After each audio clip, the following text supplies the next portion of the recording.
안녕하십니까. 오늘 강원평화특별자치도를 허하라 9번째 순서입니다. 제가 10번을 이제 진행하기로 했으니까 이제 오늘 9번째 강의를 마치면 이제 딱 한 번만 남았습니다. 오늘은 지난번 시간에 이어서 우리 자기의 성찰, 우리 안에서의 문제에 대한 조금 사례 중심의 말씀을 좀 드려보도록 하겠습니다. 그래야지 가슴에 와닿지 않겠습니까? 큰 틀에서는 강원도의 성찰의 어떤 내용들, 방향들에 대해서 말씀을 드렸고, 오늘은 구체적으로 그러면 어떤 우리 강원도 안에 문제가 있었는지 진단을 좀 해보도록 하겠습니다. 이 부분에 대해서는 조금 듣는 분에 따라서는 조금 불편하실 부분들도 있을 거고, 조금 마음이 언짢은 분도 계실 것으로 생각이 됩니다. 사안에 따라서는. 그러나 제가 사감이 있어서 그런 것도 아니고, 우리 큰 틀에서 우리 강원도의 강원도 공동체의 큰 발전을 위해서 드리는 말씀이니까 조금 양해를 해주시면 감사하다는 말씀을 드리겠습니다. 자, 앞서 스위스 얘기를 드렸었는데 힘이 작고 힘이 약하고 인구가 적은 지역의 생존 전략이라는 것은 뭉쳐드는 거 아니겠습니까?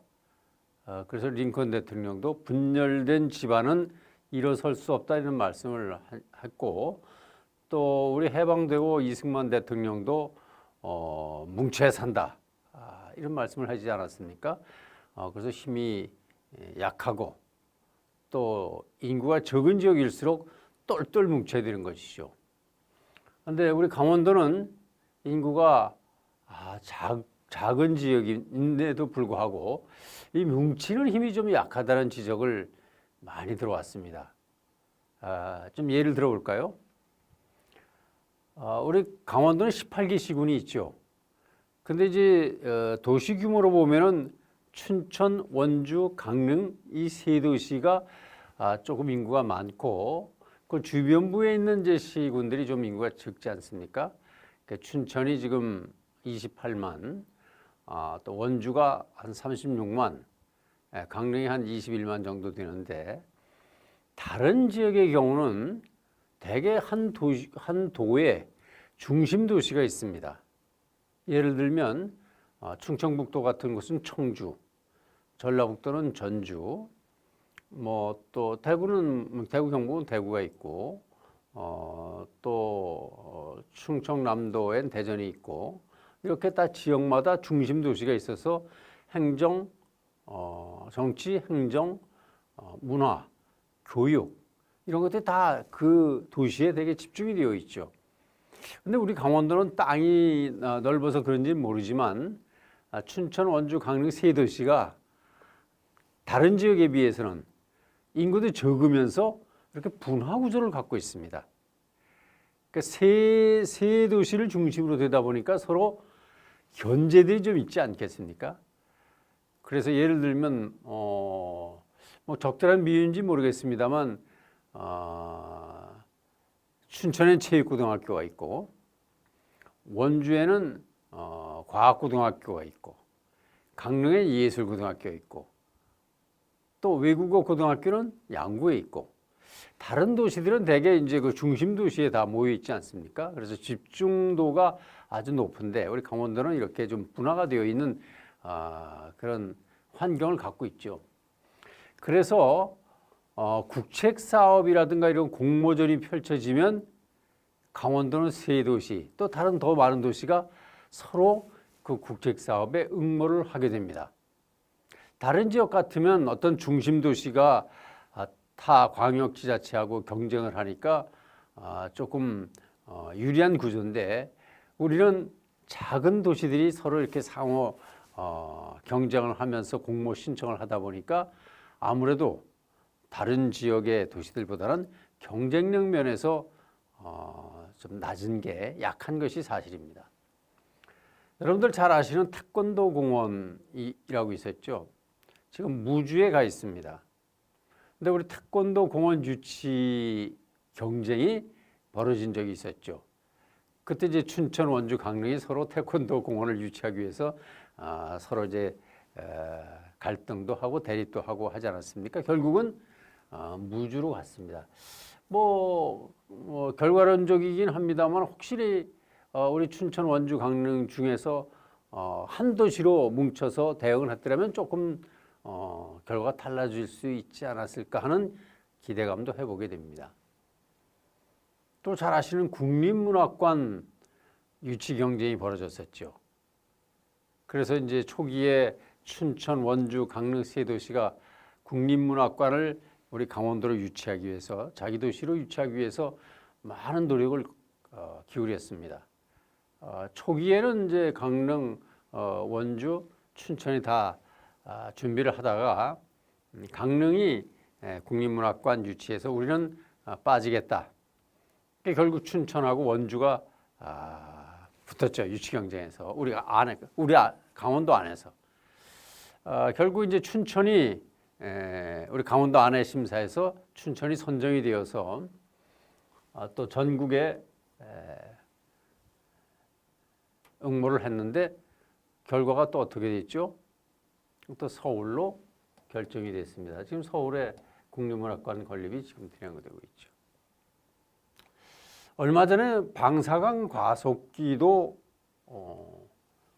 춘천이 신청했는데 이것도 어렵게 됐죠. 그다음에 이제 우리 전방 지역의 주민등록을 주민들 인구가 적다 보니까 법안이 이제 제출되었습니다. 군 장병들의 주민등록을 군부대로, 예를 들어 경상도에 살고 있는 학생이 군에 입대하면 우리 강원도에 와서 주민등록을 하는 그런 이제 법을 제안이 됐었는데 이것을 놓고도 우리 강원도는 지역 간에 의견이 다 달라서 나눠졌죠. 의견이 합쳐졌어도 될까 말까였는데 이것도 서로 지역 간에 의견들이 다 달라서 이것도 뭐 통과되기 좀 제가 볼 때는 어렵지 않나 이렇게 봅니다.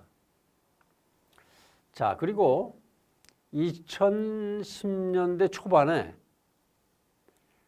대학의 평가에서 부실대학 판정이 나온 적이 있습니다. 우리 강원도 내 대학들이 부실대학 판정을 받은 적이 있었는데 이때 우리 주민들의 대응이 어느 지역에 있는 대학이든 간에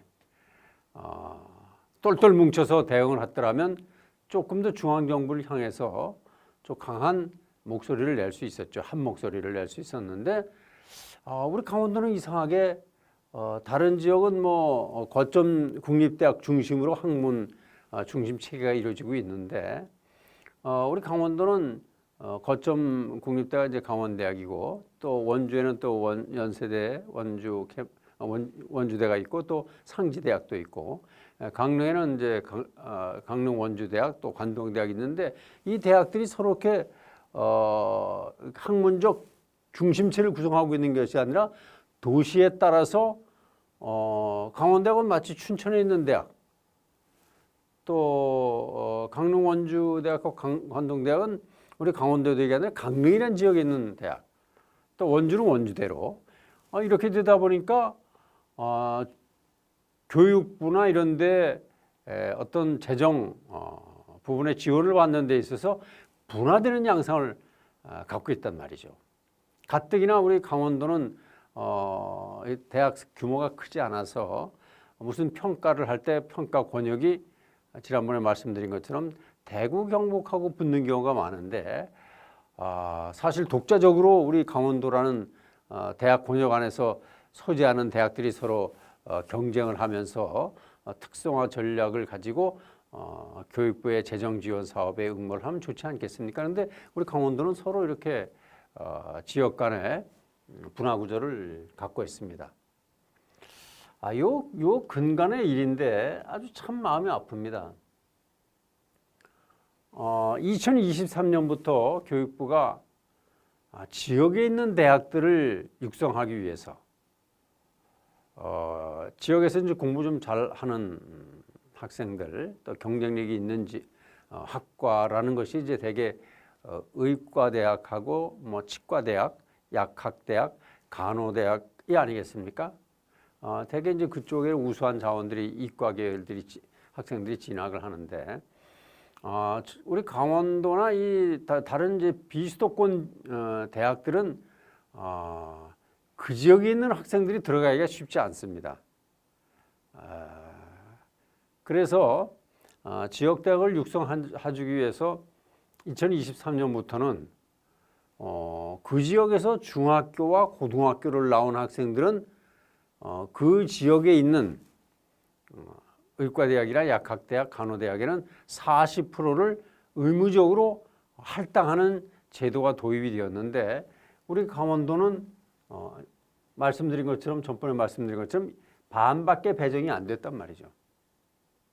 근데 반밖에 배정이 안 됐으면 우리 지역 주민들이 대응이 있어야 되지 않았겠습니까? 왜 다른 지역은 40% 해주면서 우리는 왜 20%밖에 안 해주냐?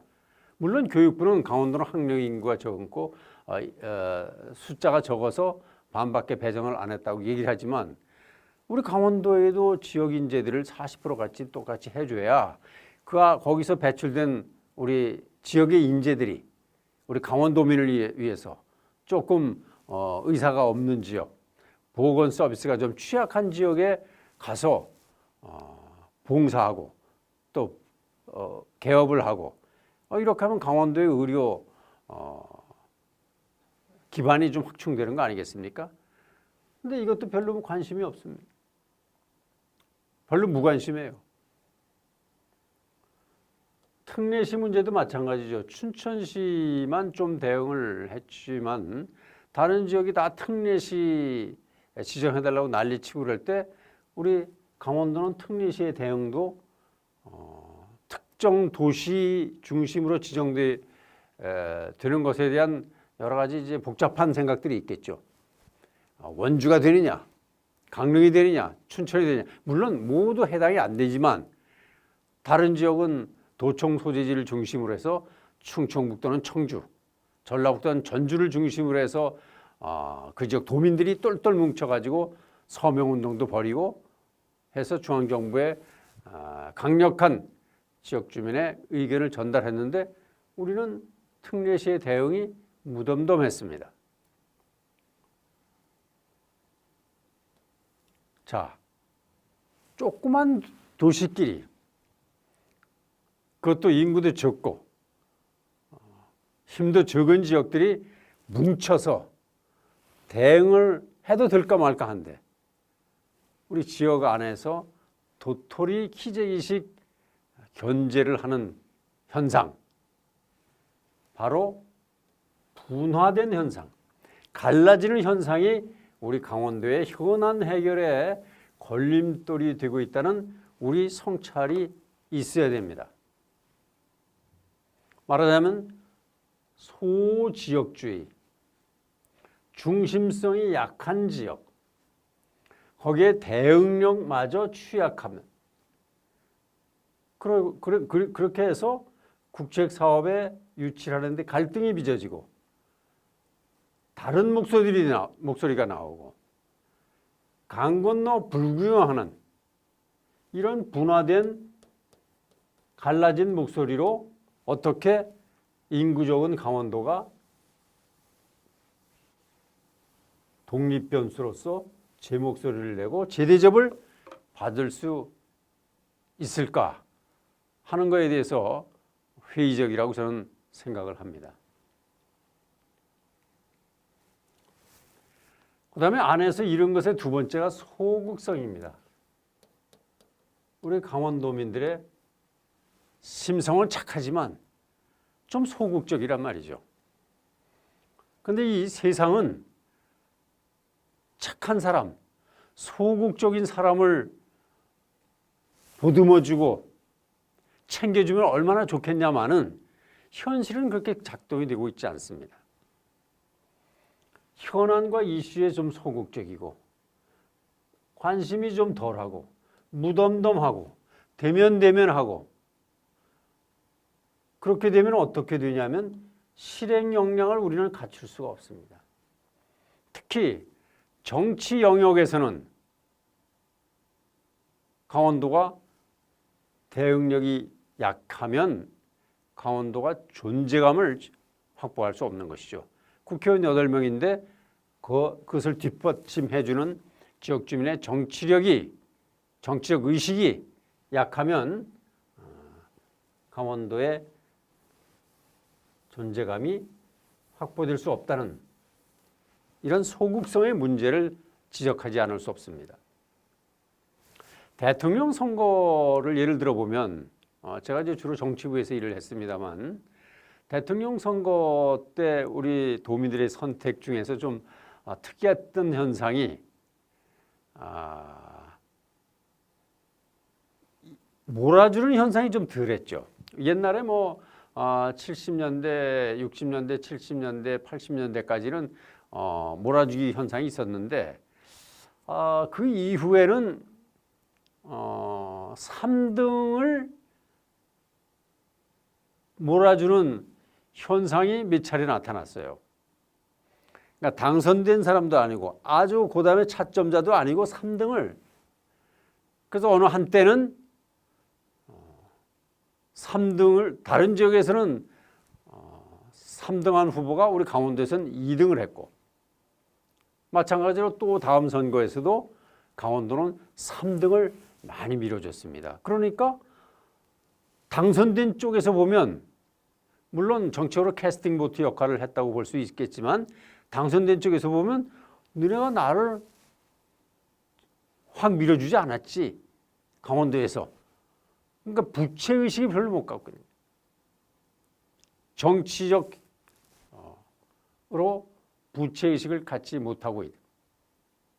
그러다 보니까 가서 목소리를 내면 도우투데스라는 말이 있습니다. 내가 줘야 나도 준단 말이죠. 너는 표를 안 주고 왜 나한테 와서 달라느냐? 이렇게 얘기하면 할 말이 없는 거죠. 이 정치 현실은 아주 냉엄합니다. 냉정하고 냉혹하죠. 그런데 표는 저쪽에다 주고 이쪽에 가가지고 우리를 지역을 발전시켜 주시오. 우리를 챙겨 주시오. 그게 그 사람들한테 그렇게 부담감과 압박감으로 작용이 될까요? 그건 아니라고 봅니다. 이 대통령 선거 때의 올바른 선택, 사표의 문제가 지적을 할 수 있겠고요. 그 다음에 선거 때면 모든 후보들은 공약을 하게 됩니다. 약속을 하는 것이죠. 표를 달라고. 내가 당신들한테 내가 되면 유권자인 주인인 여러분들한테 내가 뭘 정책으로 보답을 하겠습니다. 그것이 다리를 놓는 일이라든가 공항을 만드는 일이라든가 고속도로를 뚫는 일이라든가 터널을 놓는다든가 SOC 사업을 비롯해서 갖가지 복지 정책이라든가 문화 환경 정책을 제시를 하게 되죠. 근데 공약을 잘 들여다보고 이거 실현 가능성이 있는 것인지 없는지 이것부터 좀 잘 따져보고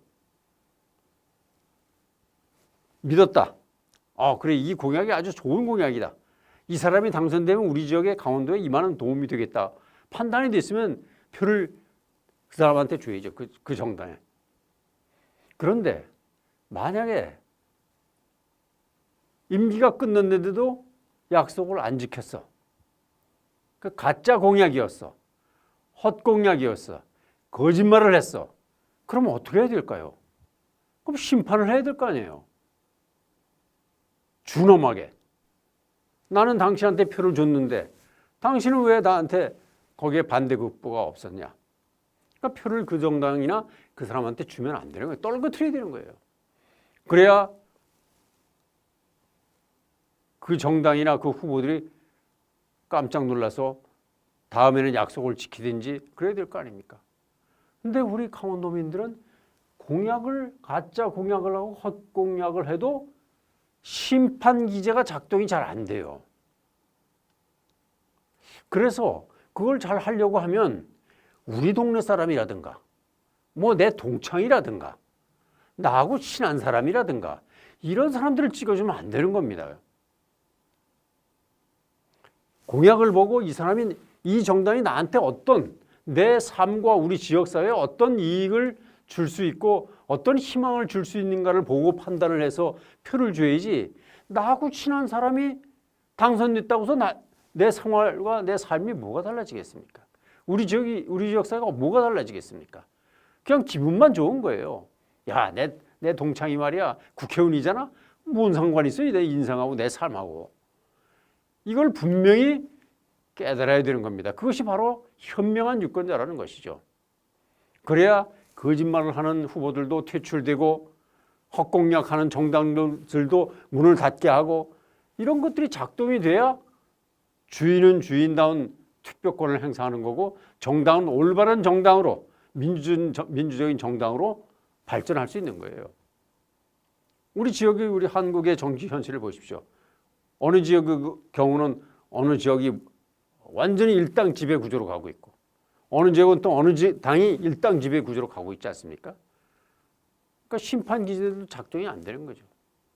그리고 강원도는 그런 심판 기제가 작동이 되지 않으니까 정치적 효능감을 제대로 갖고 있지 못하게 되는 그런 결과를 낳고 있습니다. 투표한 거에 대한 효능감을 제대로 확보하지 못하고 있다고 저는 보고 있습니다. 뭐 그렇다고 해서 우리 강원도민들이 맨날 그렇게 뭐 순하고 그런 것만은 아니죠. 또 반짝 분노할 때도 있죠. 원주가 사실은 첨단 의료 복합단지로 거의 된 적이 있었는데 정치적 영향력에 의해서 대구와 오송으로 간 적이 있었죠. 원주 시민들은 아마 잘 아실 겁니다. 그때 원주 시민들이 분노 기제가 작동이 되었죠. 그래서 야당 후보들을 몰아주고 야당 후보들이 당선되고 그래서 그런 심판 기제가 작동된 적이 있습니다.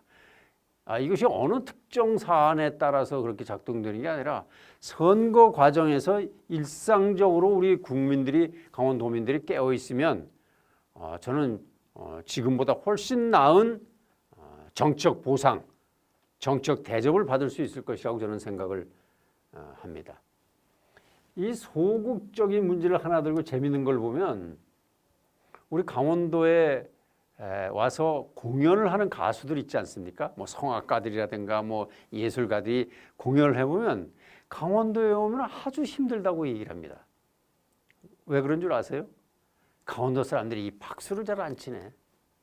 그리고 흥이 좀 약해요. 그래서 저희도 뭐 저희 신문사도 그런 행사를 많이 해보죠. 뭐 유명한 성악가 초청하고 뭐 무용가 초청하고 또 연극 공연도 해보고 그러면 공연장은 꽉 차요. 근데 박수라든가 앵콜 소리가 너무 작아요. 그냥 뭐 잘하고 있구나 뭐 그래서 근데 제가 이제 아리랑 공연 때 우리나라 이제 아리랑 공연의 3대 발상지가 우리 강원도 정선이고 그다음에 진도 아리랑, 밀양 아리랑이 아주 유명하지 않습니까? 그래서 저희가 이제 대한민국 아리랑 공연을 세 지역에서 개최한 적이 있습니다. 우리 춘천에서 강원대 백령 문화관에서 공연을 하는데 꽉 찼었죠, 관중들이. 근데 물론 뭐 박수 치고 했습니다만 저도 늘 그런 모습을 보아왔으니까 이제 별로 체감이 안 됐었는데 전라도 가가지고 광주, 목포, 진도에 가서 공연을 똑같은 공연을 하는데 사람들이 일어나서 박수 치고 같이 춤추고 열기가 대단했어요. 경상도 밀양도 마찬가지였고요. 아니 도대체 왜 강원도 사람들이 이렇게 흥이 없고 열광하지 않을까? 좀 어떻게 보면 점잖다고 표현할 수도 있겠고 그냥 뭐 박수 치고 그래서 소극성이 어떤 정치적 현안이 있을 때 경제 사회적 현안이 있을 때 이슈가 있을 때 대응하는 그 자세와도 무관치 않다. 저는 그렇게 분석을 하고 있습니다. 적극성, 행정 만족도 조사를 해보면 강원도가 좀 불리하다 그래요. 그 기관장들 얘기 들어보면 왜 그러냐 그랬더니 강원도 사람들은 이제 만약 5점 척도로 아주 좋다.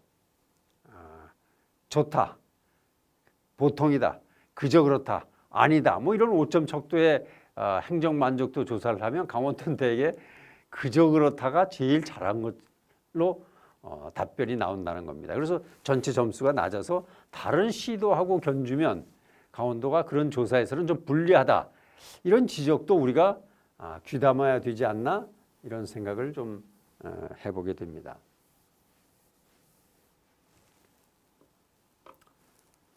자, 그 다음에 이제 우리가 지적할 수 있는 게 무관입니다. 관심이 없다 이거죠. 관심이 뭐 세상 살아가는데 관심이 없을 수가 있겠습니까마는 다른 지역에보다 어떤 이슈가 있을 때 관심이 좀 덜한 편이라고 저는 생각을 합니다. 전국에서 지방의원들, 지방의회가 있지 않습니까? 거기서 일하는 사람들, 이제 우리가 우리 주민들을 대신해서 일하는 사람들이 지방의원들인데, 지방의원들한테 이제 수당이 지급이 됩니다. 월정 수당하고 의정비라는 게 지급이 되는데, 강원도 평균이 전국보다 굉장히 낮아요. 굉장히 낮습니다. 그래서 왜 낮은가 이렇게 보면은 거기에 이제 뭐 그것은 각 시도에서 의정비 심사를 해서 이제 의정비는 이제 나라에서 정한 게 있습니다. 그렇지만 월정 수당 같은 건 그 지역에서 이제 인상률을 정해서 적용을 하는데, 강원도는 심사위원들이 지방의원들 수당 인상을 굉장히 부정적으로 보고 있습니다. 잘 안 올려줍니다. 여론조사를 해서 올려줘야 되냐 말아야 되냐면 거의 올려주면 안 된다고 얘기를 해요. 그래서 강원도의 지방의원들의 수당이 다른 지역보다 낮습니다. 많이 낮아요. 평균.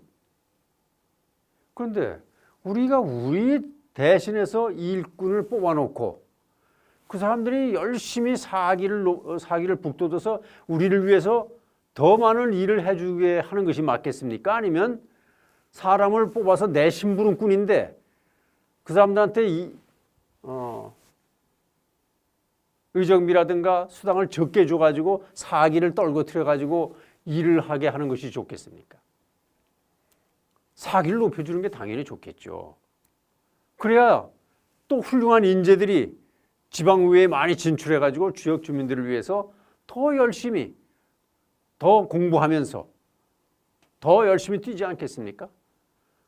근데 우리가 뽑은 우리의 일꾼들한테 우리는 왜 수당을 적게 주려고 하는지 잘 생각해 봐야 됩니다. 제가 이런 얘기하면 아마 시민사회단체라는 이런 데서 지방의회가 뭐라는데 올려주라는 말입니까? 이런 반발이 나올 수 있습니다.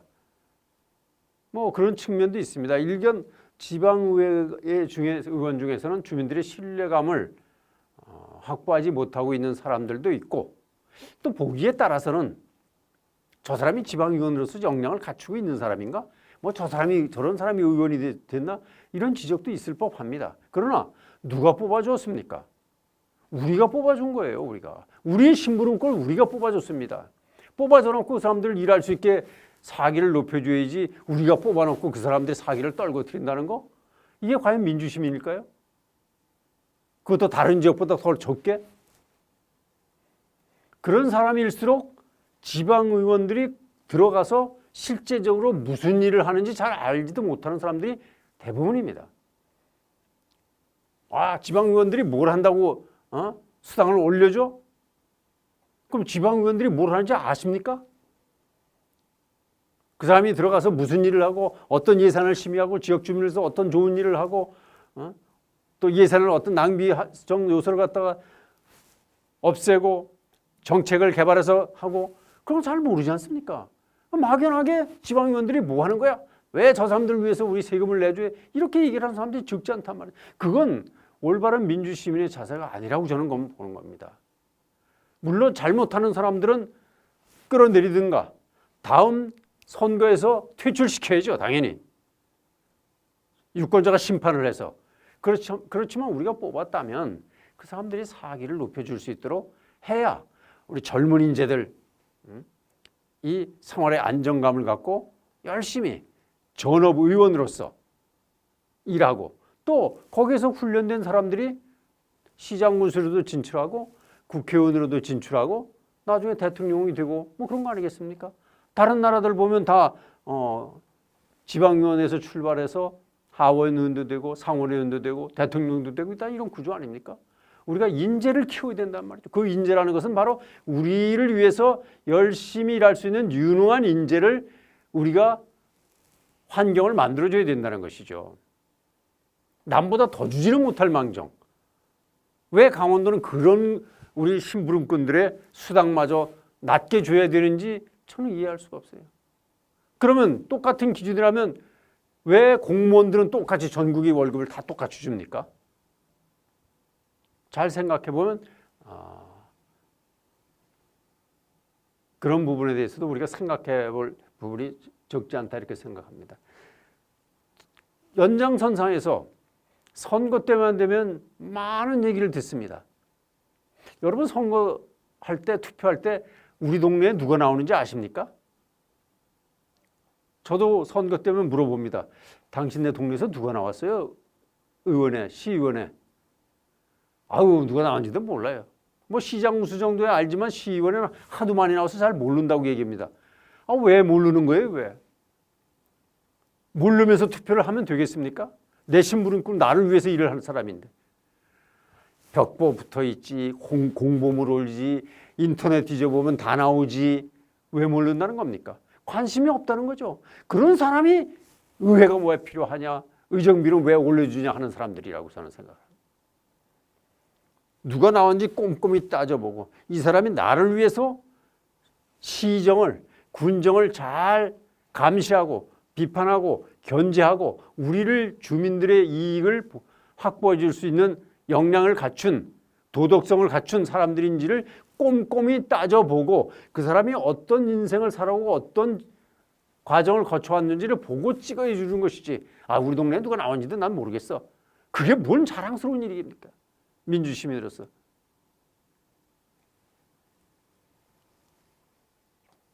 그러면 정치는 그 국민의 수준만큼 같이 간다 그랬어요.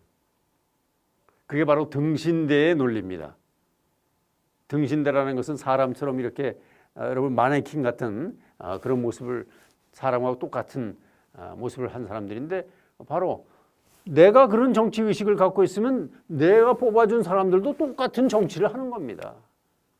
내가 관심 없이 투표를 하면 관심 없는 사람들이 뽑히는 거예요.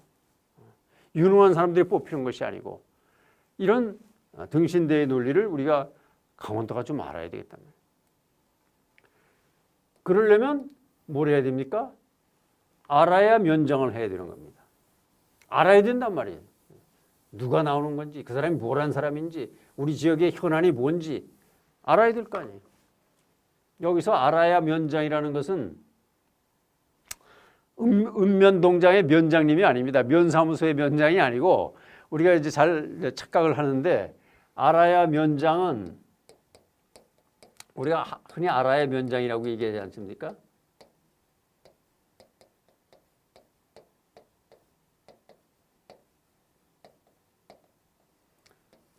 담벼락을 면한다는 겁니다. 알아야 모르면 담 앞에서 벽이 꽉 막혀 있는 것처럼 답답한 사람들을 면장이라고 해요. 알아야 그 답답한 것을 면한다. 여기에 원래 면장이라는 것이 돼서 면장이랍니다. 원래 공자와 서경에 나오는 말씀이에요. 공자님 말씀이기도 하고 답답한 사람들이 안 된다는 것이죠. 알아야. 그 지역 정보를 의원이 됐든 간에 지역 현안이 됐든 간에 우리 지역을 위해서 필요한 공약을 제시하나 저 사람이 약속을 하나 저 사람이 하려고 하는 일은 도대체 뭔가를 다 알아야 된다는 것이죠. 그거 알려고 하면 정보를 입수해야 됩니다. 정보를 입수하려고 그러면 뭐 친구한테 이웃 사람한테 들을 수도 있겠죠.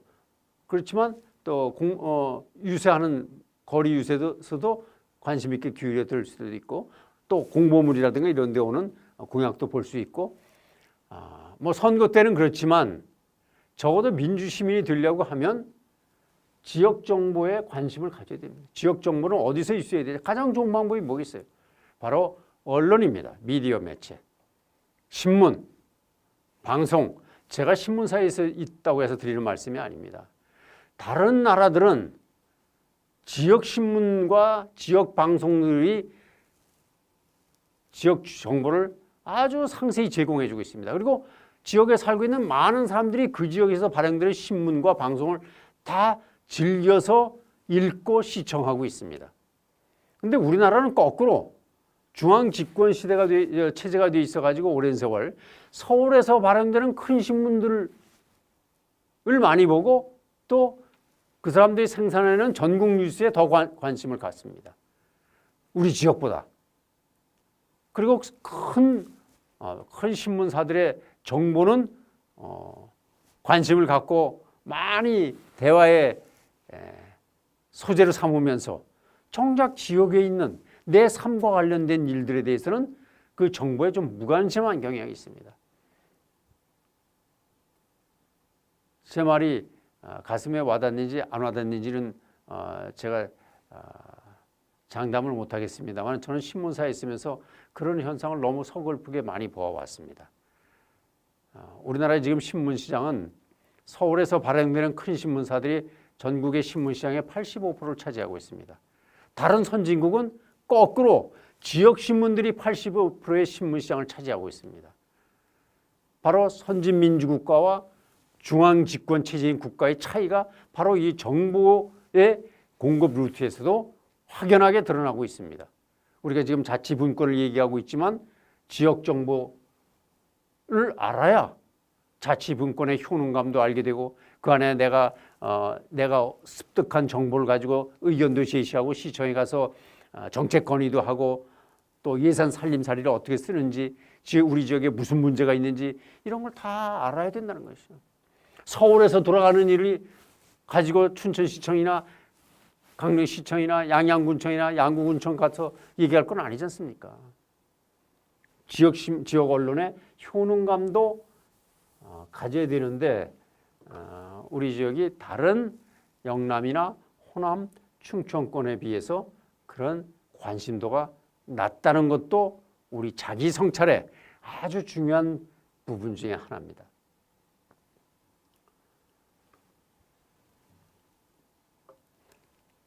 자, 다음은 4대 문제입니다. 여러분 우리 서울을 동경하죠. 그래서 옛날에 말은 제주도로, 사람은 서울로. 서울은 올라가고 우리 지역은 내려오고 다 이렇게 되죠. 그러니까 서울은 다 높아 보이고 좋아 보이고 서울에 있는 가서 출세한 사람들은 다 훌륭한 사람이고 우리 고장에 사는 사람들은 뭡니까? 어떤 사람은 루저라고 얘기를 하더라고요. 루저. 실패한 사람들. 우리 지역에 지금 살고 있는 우리 강원도 땅에 살고 있는 153만 우리 강원도민들이 루저입니까 전부? 아니잖아요. 아니잖아요. 경상도에 살고 있는 사람은 지금 루저입니까? 근데 사람들은 그렇게 인식을 하고 있어요. 경향이 있어요. 강원도 사람이 강원도를 사랑해야 남들도 우리를 사랑해 주는 겁니다. 우리가 강원도에 살고 있으면서 강원도를 비하하고 폄훼하고 경시하면 누가 우리를 사랑해 줬습니까? 내가 나를 사랑하지 않는데 누가 나를 사랑해 주겠습니까? 바로 이런 지역에 대한 정주의식과 강한 애환감 이 충일해야 남들이 강원도를 깔보지 않는 것이죠. 우리 스스로 자존감을 확보해야 되는 겁니다. 자, 우리 강원도에서 향토 인재를 말하면 누가 향토 인재입니까? 공부 잘해서 서울에 좋은 대학 가가지고 출세한 사람들이 향토 인재입니까? 물론 향토 인재죠. 자랑스러운 사람들이고. 현실적으로 한국 사회에서 중앙부처의 고위 공무원들이라든가 정치권에 또 학계에서 큰 이름을 알리는 사람들인가 아니면 큰 기업을 일군 사람들 또 우리 출양 강원 도민 중에서는 아주 성공해가지고 강원도민들의 자긍심을 전국적으로 알리는 분들이 많죠. 그분들도 물론 향토 인재지만 우리 지역에서 우리 강원도를 위해서 여기서 오늘도 땀 흘리면서 장사도 하고 아이들도 가리키고 농사도 짓고 고기도 잡고 이런 사람들이 진정한 향토인재라는 인식을 이제는 가져야 됩니다. 자치분권 시대에는 중앙집권 시대에는 출세한 사람들이 향토인재였다고 하면 자치분권 시대는 우리 안에 지금 살고 있는 강원도 땅에서 지금 살고 있는 강원도 사람들이 향토인재가 되어야 되고 이 사람들의 역량과 지식과 소양들이 강원도를 지탱하는 힘이 되는 그런 인식을 우리가 스스로 내재화시켜야 된다는 것이죠. 뭐 공부 좀 못하고 국어, 영어, 수학 잘 못해도 지역에서 땀 흘려서 봉사도 하고 또 조그만 기업 만들어서 사람들도 채용해주고 세금도 내고 이런 사람들이 많이 있어야 강원도가 지속 가능한 성장을 할 수 있지 않겠습니까? 떠나가는 사람들을 위해서는 다 박수치고 남아있는 사람들은 마치 속담에 굽은 나무가 선산을 지킨다고 굽은 나무들만 강원도를 지킨다는 그런 인식이 있는 한 강원도는 절대 일어설 수 없는 것이죠. 우리가 강원도에 살고 있으면서 정주의식을 갖고 주인의식을 갖고 이 고장을 우리 스스로 혁신시켜서 다른 지역과 당당하게 경쟁할 수 있는 그런 강원도만이 갖고 있는 향토의 가치, 지역의 가치를 키운다는 생각과 행동을 갖고 있는 강원도민들이 153만이라면 이 사람 이런 생각을 가진 사람들이 똘똘 뭉쳐서 강원도를 변화시킬 수 있다는 것이죠.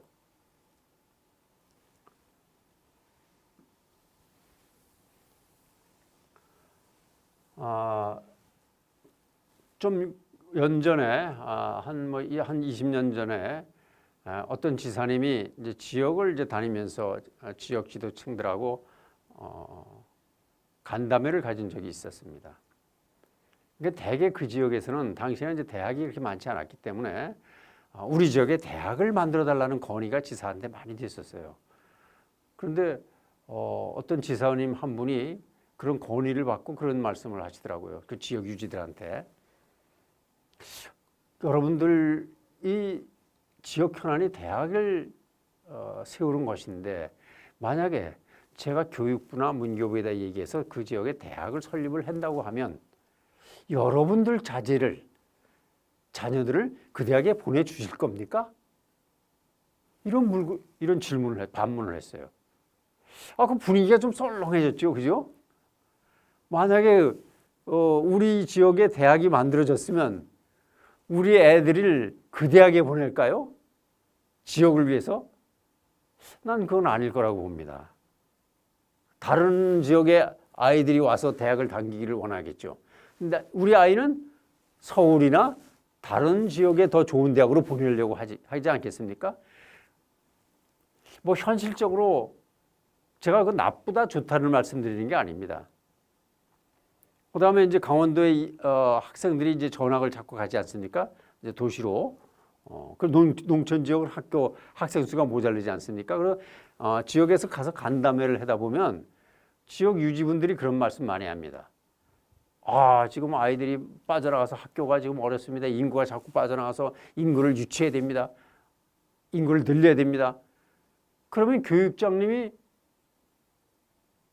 이런 말씀을 하시는 걸 제가 들었어요.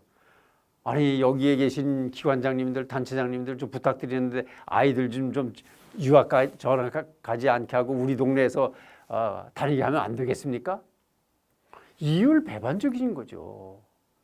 표리가 부동한 거죠. 지역의 지도층들이. 그러면 우리 애는 딴 데로 전학 보내고 참 이상하지 않습니까? 여기서 현실과 이상 명분의 괴리감이 있는 것입니다. 이런 것이 뭐 불가피하더라도 좀 적었으면 좋겠어요. 그러면 우리 강원도도 당당하게 목소리를 내면서 우리의 힘을, 강원도의 힘을 키워가지 않을까 이런 생각을 드립니다. 그리고 우리 강원도민들의 정치 성향 중에서 조금 제가 가슴 아픈 것은 힘센 사람들을 너무 좋아합니다. 사람을 뽑을 때 왜 힘센 사람을 뽑으려 그러죠? 좀 저처럼 뭐 제가 정치를 하려고 하는 사람은 아니지만은 조금 힘이 없는 사람도 좀 뽑아야 되지 않겠습니까? 힘이 없더라도 주민들의 아픔을 다 보듬어 주고 챙겨서 열심히 일할 수 있는 사람. 우리는 이상하게 권력 기관에 있었던 사람들을 좋아하는 습성이 있습니다. 그것은 약자들의 의존 심리가 강한 지역일수록 그런 현상이 나타난다고 저는 봅니다. 그러니까 다양한 삶의 영역에서 힘없는 사람, 또 신체가 불편한 사람, 또 노인, 여성 이런 사람들을 내가 그 사람들하고 동화돼서 그 사람들의 아픔을 같이 내재화시키면서 그 사람들을 위해서 헌신할 수 있는 사람들. 우리하고는 전혀 다른 삶을 살아왔던 사람들보다는 보편적인 살면서 그 중에서 그래도 우리하고 친근감을 가지면서 권위적이지 않고 우리를 위해서 진짜 봉사할 수 있는 심부름꾼, 일꾼들 이런 사람들을 우리가 좀 선택하는 것도 좋지 않을까 이렇게 생각이 됩니다. 다른 지역은 다양한 계층의 사람들이 대표로 선출이 됩니다. 근데 우리는 너무 지나치게 좀 특정 영역에 있는 정치 지도자들이 우리의 대표가 된다는 것도 우리가 한 번쯤은 곱씹어봐야 할 우리 안의 자기 성찰의 문제라고 저는 생각을 합니다. 자, 이렇게 소극적이고 분화되고 사대적인 우리 강원도민들의 자기 성찰을 제가 지적을 했습니다. 뭐 제가 말씀드린 것 중에서 조금 생각이 다른 분들도 계실 겁니다만은 어쨌거나 제가 한 40년 동안 강원도의 역사의 현장에서 언론인으로서 체감했던 또 인지했던 또 나름대로 분석했던 내용들을 말씀을 좀 드렸습니다. 그래서 안에서 우리는 무슨 생존 전략을 찾아야 될 것인가를 말씀을 드리도록 하겠습니다. 자, 뭉쳐야 되겠단 말이에요.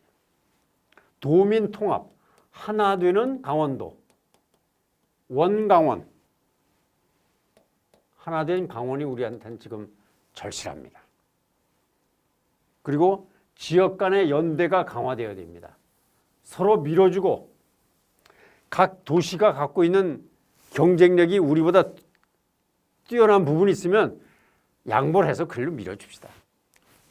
춘천이 강한 부분이 있으면 다른 도시들이 춘천을 밀어주고 또 그 다음에는 원주를 밀어주고 강릉을 밀어주고 동해를 밀어주고 태백을 밀어주고 속초를 밀어주고 삼척을 밀어주고 군 단위를 밀어주고 그래야 강원도민들이 그 하나의 한 시군이 독립개체지만 18개 시군의 역량이 합쳐질 수 있게 도민적 역량을 강화시켜서 연대를 하면 153만의 힘을 한 도시만 열심히 뛰면 20몇만, 30몇만 밖에 안 되지만 힘을 합쳐주면 153만의 한 도시가 있는 것 같은 효과를 거둘 수 있다고 저는 생각을 합니다.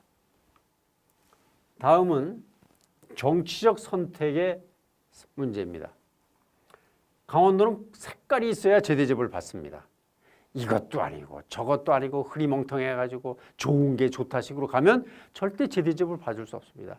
확실한 정치적 컬러와 색채가 있어야 돼요. 뭐 제가 너무 극단적으로 말씀드리는가 모르겠는데 모 아니면 도 좋은 거 아닙니다. 하지만 지금 오늘날의 한국 현실에서는 강원도 하면 어떤 정치적 색깔을 가졌다는 것을 고수를 해서 가야 됩니다. 뭐 흔들흔들 왔다 갔다 이쪽에 붙었다 저쪽에 붙었다 이거 말고 강원도민들은 어떤 정치적 컬러를 갖고 있다는 것을 해야 정권이 어떤 정권이 바뀌더라도 그 다음에는 우리한테 또 기회가 오는 거고 그렇지 않습니까? 그리고 아까 말씀드린 대로 심판 기제를 작동을 해야 됩니다. 약속을 안 지키면 그 다음에 심판을 합시다. 거짓말했어요? 심판을 해야 돼. 그래야지 정신을 정치인들이 번쩍 차리지 않겠습니까? 그 다음에 우리 일꾼들의 사기를 높여주는 문제를 고민해야 됩니다. 그리고 우리도 이제 훌륭한 정치인들을 양성해줘야 된다는 그런 후원 분위기를 우리가 갖춰야 됩니다. 왜? 우리를 대신해서 우리의 존재감과 우리의 정치적 이익, 행정적 이익, 경제적 이익을 확보해 줄 수 있는 선봉에 선 사람들이기 때문에 이 사람들을 양성을 해줘야 되겠습니다. 그리고 내생적 혁신이 필요합니다.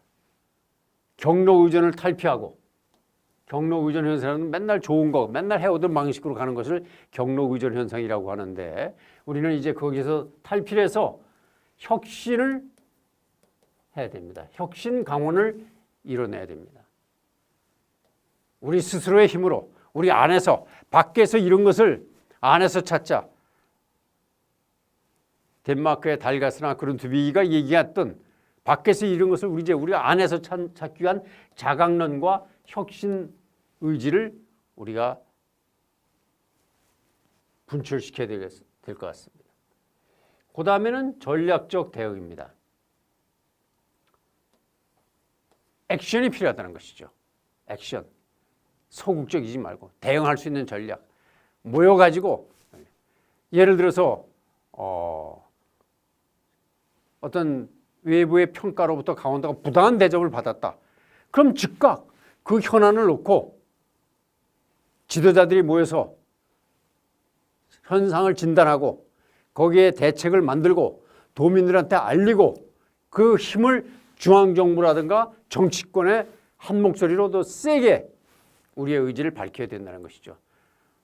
그러려면 강원도청 또 정치권에서 지역 언론에서 문제되는 여러 가지 사안들, 지적되는 각 영역에서의 현안들을 갖다가 수집을 해서 거기에 대해서 경중을 가려가지고 대응을 해야 된다.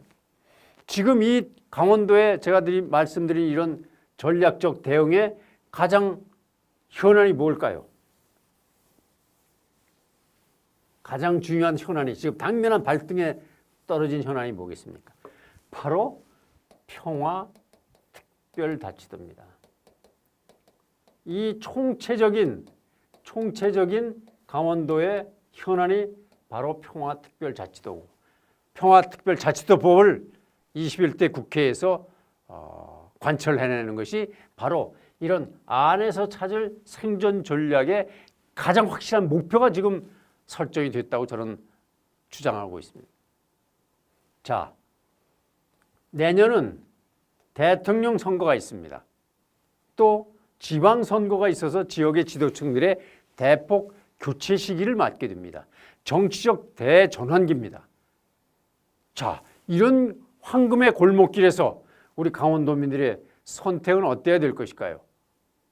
바로 이제 그동안의 과거 중앙집권 체제에서 수도권 집중 체제에서 또 분단 체제에서 강원도가 숙명처럼 안고 살아온 그 굴레, 족쇄, 그 질곡을 떨쳐내는 강원 평화특별자치도를 우리가 정치적 골든타임에 우리 모든 역량을 결집을 해서 자기 성찰에서 비롯된 혁신의 의지, 전략적 결집, 그리고 강고한 대응을 통해서 우리 꼭 물 들어올 때 노를 저어서 우리의 뜻을 강원 평화특별자치도를 허하도록 우리 힘을 합쳐야 되겠습니다.